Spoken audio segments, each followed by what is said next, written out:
Japanese bikes were built to lead the pack, but now dealers can't get rid of them fast enough. If you're in the market for a motorcycle, this list matters. Miss it, and you could end up overpaying for the wrong bike while the real bargains slip right past you. Number 7. Yamaha XSR 700. When it first entered the market, this machine promised to blend retro appeal with modern performance, but in practice it missed the mark on both fronts. It tried to recapture the golden era of classic Japanese street bikes while using a platform borrowed from the MT-07, but the results have left buyers confused. Riders looking for a raw, throwback experience feel it's too modernized. Meanwhile, performance-focused buyers are left wanting more aggression, speed, and sharp handling.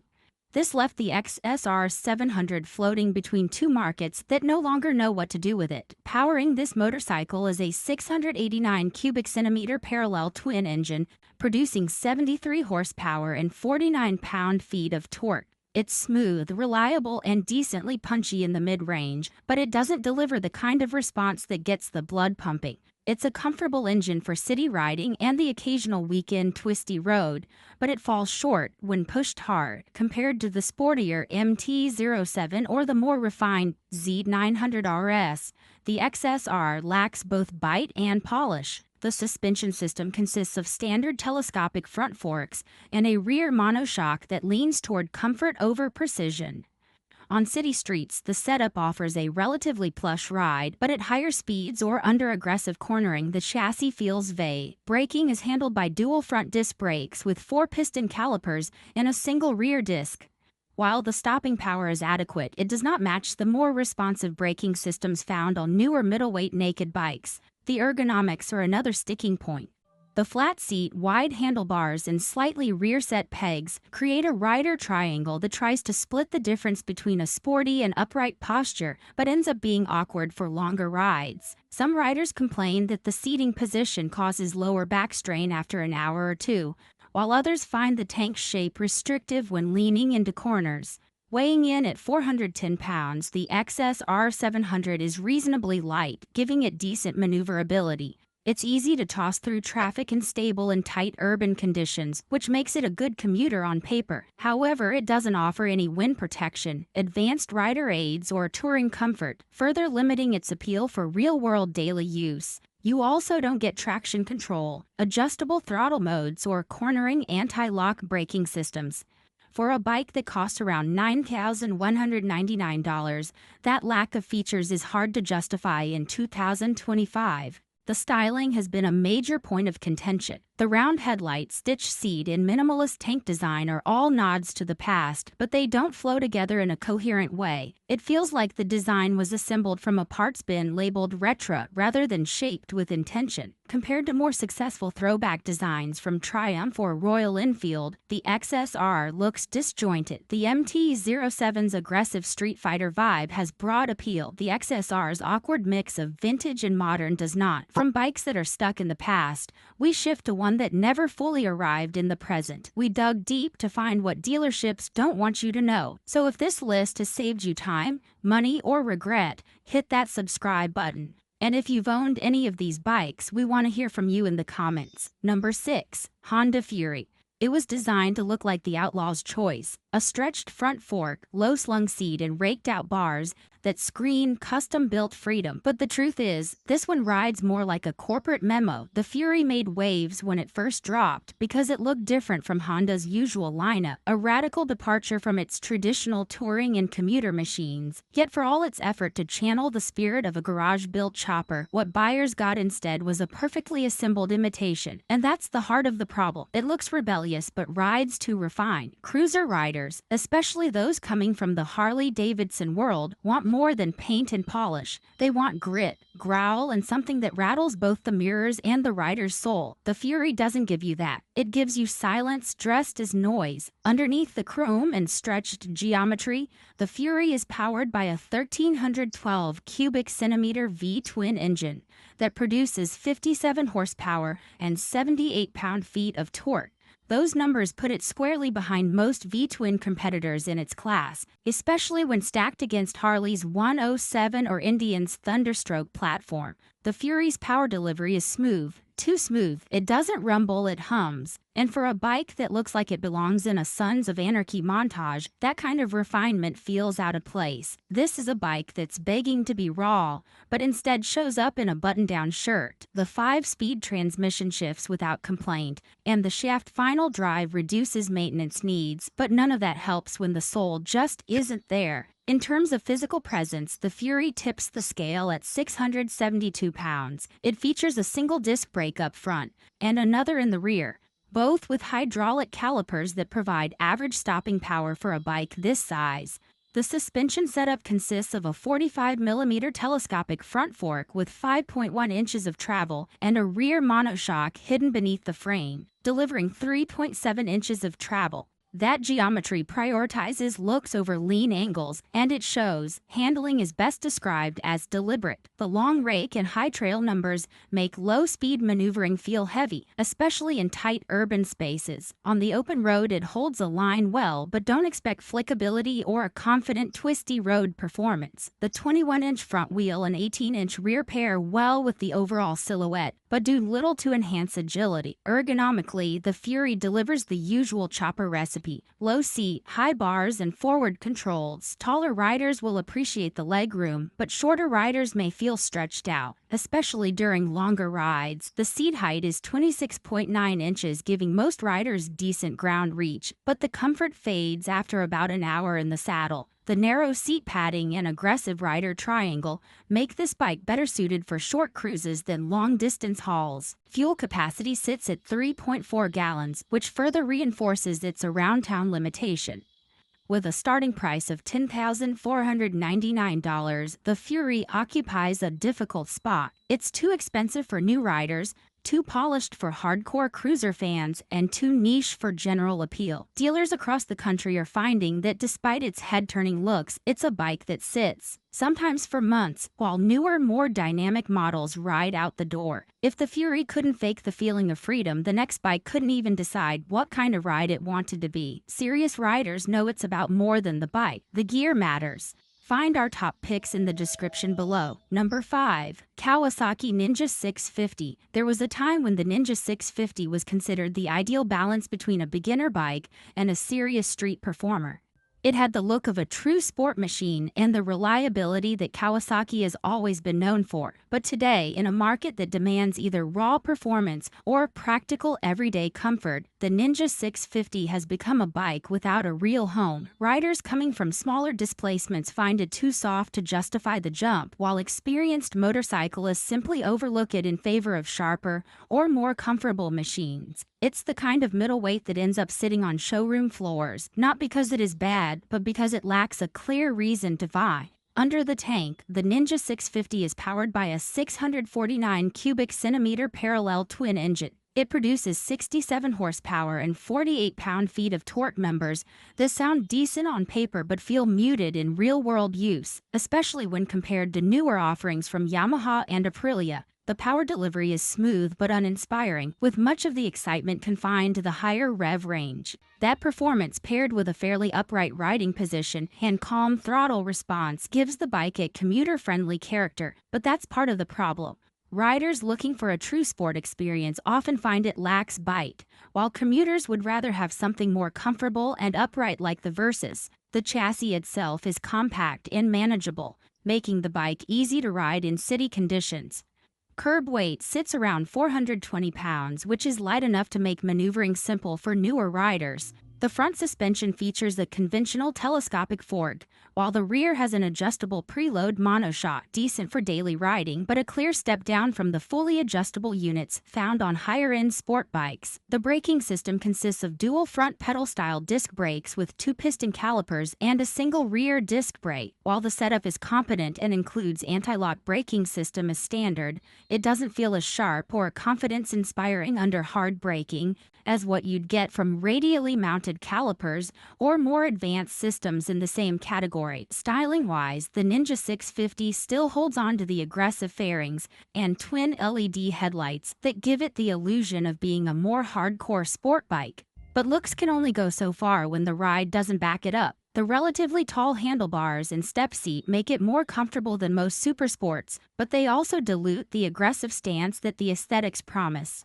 For a certain kind of rider, that combination works perfectly, just not enough of them to keep the model moving off dealership floors. As buyers increasingly look for bikes with more versatility, more power, or more character, the Ninja 650 has become easy to pass over. At a starting price of $8,399, it sits in a dangerous pricing zone. It is more expensive than entry-level bikes like the Yamaha R3 and lacks the technological refinement of machines like the Aprilia RS 660, which offers more power, better suspension, and more advanced electronics for only a marginal increase in cost. Even within Kawasaki's own lineup, riders are drifting toward the more upright and versatile Z650, or stepping up to the sharper ZXA6R, which delivers track-ready power and handling. Now let's look at a bike that was once a symbol of muscle, but today it's too heavy to carry its own legacy.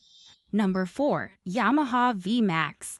A legend once feared on the drag strip now sits gathering dust in dealerships across the country. When Yamaha introduced this machine, it promised raw power, aggressive styling, and a unique riding experience that pushed the limits of what a muscle cruiser could be. For a while, it worked. The V-Max had no true competitor, but in today's motorcycle market where riders want performance, comfort, and versatility in one package, the V-Max feels like a time capsule, one that's hard to ride and even harder to sell. At the center of the V-Max is the 1679 cubic centimeter V4 engine that delivers a staggering 174 horsepower and 113 pound-feet of torque. It's a power plant built for drama. Twist the throttle and you're launched forward with brute force. The engine delivers its power with sharp responsiveness, offering a surge that is thrilling on a straight line. But with that power comes sacrifice. Fuel economy is poor and maintenance costs are steep due to its high-performance internals.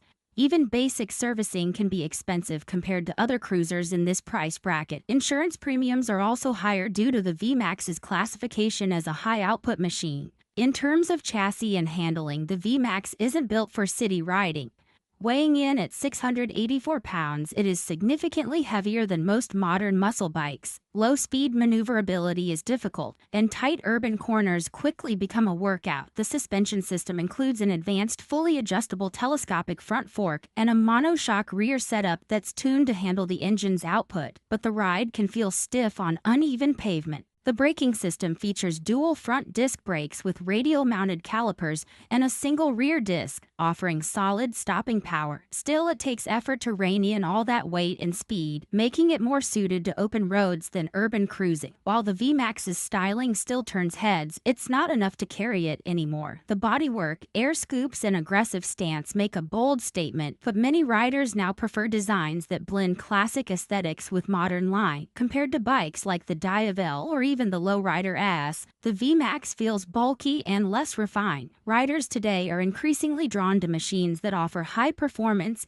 and everyday usability. The V-Max is unapologetically excessive, and that excess is now working against it. Another challenge for the V-Max is its pricing. With a starting price of $17,999, it lands squarely in premium territory, and yet it lacks many of the features that buyers in this segment now expect, like traction control, multiple ride modes, or an intuitive infotainment system. Riders paying this much money want more than horsepower. They want adjustability, tech, and comfort for long-distance travel. The V-Max, in contrast, offers a narrow window of thrills for a high price and little practicality. Over the years, Yamaha has made minimal updates to the V-Max, and the model's long absence from major redesigns is beginning to show. It has become a niche bike, a specialty machine that appeals to a shrinking group of power-hungry riders willing to overlook its shortcomings, but that group is getting smaller every year.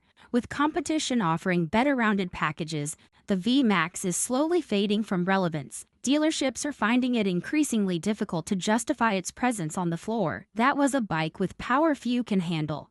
Next up is one that offers too little for too much. By now, you've seen which bikes are dragging dealerships down. If you don't want to make the same mistake, hit subscribe and tell us, what's the worst bike you've ever bought? Number 3. Honda N C750X DCT. At first glance, this bike looks like a smart solution for practical riders. It's upright, it's got storage where the fuel tank should be, and it doesn't try to impress with flash or flair. But step into a dealership this July and you'll notice something strange. These bikes are just sitting there. Weeks turn into months. The same unit that rolled off the truck in April is still there by Independence Day. And that's because the NC750X DCT doesn't excite anyone. It tries to be everything, commuter, tourer, utility bike, but ends up in a category no rider truly connects with. Even with Honda's legendary engineering and reputation for reliability, this bike has become one of the toughest sells on the floor. Under the tank, or rather under the seat, you'll find a 745 cubic centimeter parallel twin engine that produces 58 horsepower and 48 pound-feet of torque. While that may be adequate for relaxed commuting and weekend errands, it doesn't offer enough thrill for sport riders or enough torque for long-distance touring. What it does offer is smooth, predictable power delivery with minimal vibration. Paired with Honda's dual-clutch transmission, it allows riders to switch between automatic and manual modes. But here's the issue. Traditionalists don't want an automatic motorcycle, and new riders often find the DCT awkward and disconnected. It's a great system on paper, but in practice it alienates more buyers than it attracts. In terms of handling and ride quality, the NC750X DCT is competent but not inspiring. The front suspension consists of a telescopic fork with 6 inches of travel, and the rear uses a ProLink monoshock setup. Braking duties are handled by a single 320mm front disc with a 2-piston caliper and a 240mm rear disc with a single piston caliper. Anti-lock braking comes standard. The bike weighs 470 pounds wet, making it manageable in city traffic and light enough for most riders to handle easily. But again, there's no spark, no sensation of fun. It rides like an appliance, not a motorcycle. One of the bike's more unique features is its storage compartment. In place of a traditional fuel tank, this faux tank holds a full-face helmet or a bag of groceries, which is handy for urban riders. The real tank is located under the passenger seat and holds a modest 3.7 gallons. That contributes to the bike's excellent fuel economy, averaging around 65 miles per gallon. But again, that's more exciting to accountants than to riders. The digital display is clear and functional, and the upright seating position provides comfort for commuters. Still, none of these features are enough to build enthusiasm among motorcycle enthusiasts. For older riders who remember the raw feel of carbureted cruisers or the iconic pull of a V-twin, the NC750X DCT feels sterile, like something designed by committee. Price-wise, it starts at around $9,399, which places it uncomfortably close to bikes with more power, more emotion, and more character. At that price point, buyers are cross-shopping used adventure bikes like the Yamaha Tenere 700, sport tours like the Kawasaki Versys, or even stripped-down cruisers with old-school appeal. And when faced with those choices, the NC750X DCT often fades into the background. And if that bike confused buyers, the next one just made them walk away entirely. Number 2. Kawasaki W800. It was supposed to bring vintage charm back to modern motorcycling, an echo of the 1960s British bikes, reimagined with Japanese engineering. But the W800 has struggled from the moment it rolled into showrooms. The bike seems stuck between two eras, trying to satisfy fans of old-school aesthetics while living in a world that demands technology, performance, and comfort. Unfortunately, it delivers none of these well enough to justify its place. Enthusiasts looking for a nostalgic experience tend to prefer bikes with more emotional heritage and name recognition, like the Triumph Bonneville or the Royal Enfield Interceptor. Meanwhile, modern riders who demand cutting-edge performance and features simply look elsewhere. That leaves the W800 in a kind of no-man's land, a motorcycle designed for a rider who may no longer exist. Powering the W800 is a 773 cubic centimeter air-cooled parallel twin engine that produces 47 horsepower and 46 pound-feet of torque. This classic long-stroke configuration is smooth and refined, but underwhelming by today's standard. The engine was designed to replicate the feel and character of vintage motorcycles, complete with a distinctive vertical cylinder layout and a gentle thump that echoes from the exhaust. However, compared to its rivals, the power delivery feels sluggish and uninspired. There's just not enough torque to make highway riding exciting or low-end pull to make it feel substantial around town. The specs are charming on paper, but when it comes time to ride, the W800 often leaves riders asking for more. The chassis does little to help the situation. The bike weighs in at 488 pounds, which makes it manageable for most riders, but the high center of gravity can catch you off guard during slow-speed maneuvers. The braking setup consists of a single front disc brake and a single rear disc. Adequate but not impressive. The front suspension uses standard telescopic forks while the rear is supported by twin shocks. This setup is tuned for casual riding. It is perfectly fine on smooth pavement, but when the road gets bumpy or twisty, the W800 feels vague and disconnected. There's not enough damping support to maintain confidence when the pace picks up, and the bike lacks the suspension adjustability seen on more capable retro-styled machines. The ergonomics are friendly at first glance. The upright handlebars, mid-mounted foot pegs, and plush seats seem well suited for relaxed cruising, and visually, the bike makes a solid first impression. The chrome accents, classic round headlight, wire-spoked wheels, and teardrop tank all suggest vintage authenticity. However, the design feels more like a tribute than a revival. The proportions can appear stretched or awkward, especially when parked next to a more balanced Bonneville or even the more affordable Royal Enfield options. The styling is undeniably clean, but maybe too clean for a category built on grit and authenticity. Price is another factor holding the W800 back. With a starting price of $9,999, it sits dangerously close to far more refined competitors. Triumph offers multiple variations of the Bonneville, some with liquid-cooled engines, ride modes, and traction control. Royal Enfield's Interceptor, while more basic, delivers nearly the same performance for thousands less. If mixing the past with the present left this bike in limbo, the next one tried to reinvent everything and lost its audience in the process. Number 1. Honda CTX 1300. It looks like a cruiser. It rides like a tourer. But the real problem is, no one quite knows what to do with it. The Honda CTX 1300 is one of those motorcycles that dared to be different, but in doing so ended up without a tribe. It was supposed to bridge the gap between relaxed cruising and long-distance comfort, all wrapped in a futuristic design that set it apart from Harley-Davidson or Indian motorcycles. But instead of making waves, it quietly sank into obscurity. At the core of the CTX 1300 is a 1260 cubic centimeter VI4 engine. It produces 83 horsepower and 78 pound-feet of torque. Those numbers aren't bad for a mid-sized touring platform, but they don't quite scream excitement either. The power delivery is linear and ultra-smooth thanks to Honda's signature refinement. It's more than enough to handle highway merges and passing lanes, but riders expecting raw character or spirited acceleration will come away disappointed. This engine is tuned for efficiency and comfort, not drama. The CTX tips the scales at 725 pounds. That kind of weight wouldn't be a deal breaker if it came with the full package of touring features, but that's where things get confusing. The fairing is fixed and wide, like a sport touring machine. The seat is low and cruiser style with forward controls that stretch the legs out. The handlebars rise up like a traditional bagger, but the windscreen is short and sporty. And unlike other premium touring bikes, there's no adjustable wind protection, no infotainment system, and no luggage storage as standard. The result is a bike that borrows design language from several categories but never fully embraces any of them. The braking system includes dual front disc brakes and a single rear disc, delivering steady stopping performance.